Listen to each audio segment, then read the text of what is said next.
Joining us now is CBS News Royal contributor Victoria Arbiter. Good to have you with us, and we should point out, though, you come from good stock for folks who don't know. That was your dad, Dickie Arbiter. It was. It's nice to see him in London this morning. Yeah, in that piece with Charlie. So talk to us a little bit. You know, in leading up to the wedding, we talked a lot about the relationship that William has with the Queen, with his grandmother, that it was really a very close-knit relationship. They rely a lot on one another.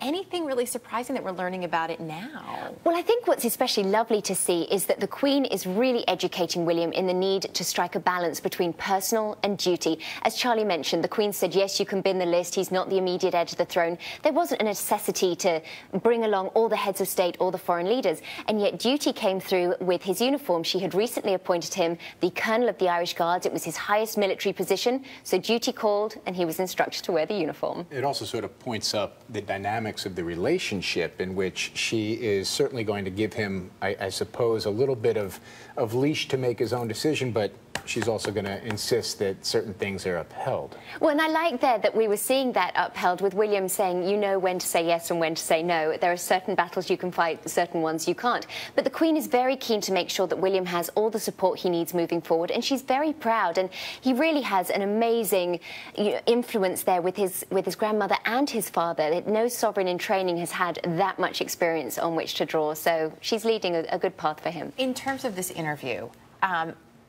you know, the Queen is really thought of as very proper, and then you hear little stories here and there about, oh, she's got this wicked sense of humor, and there are all these little tidbits that only sneak out now and then.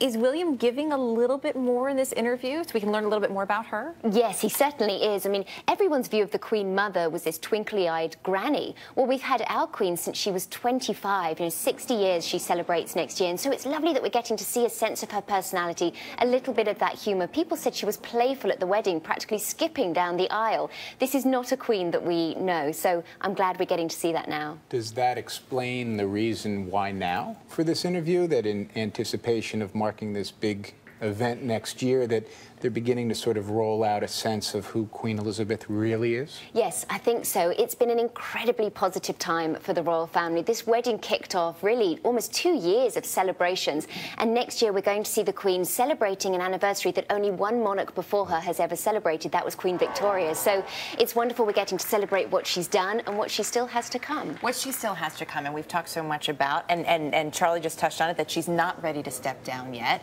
But will she perhaps, after this Jubilee celebration, start to dial back on a few things and maybe push some of those on to William or to Prince Charles or someone else? If she has her way, no. She took her vows when she was crowned, and she said, no, this is for life.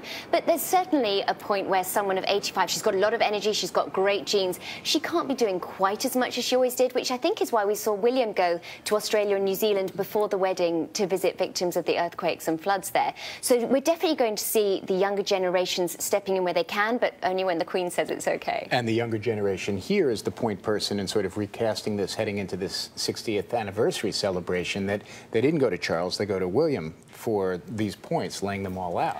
Well, it's certainly then because I think they were trying to highlight William because it was his wedding as well. But we've got to be really clear that Charles is not going to be skipped. He has a role too, and it's an important one. Victoria Arbiter, thanks for being with us this morning. Thank you.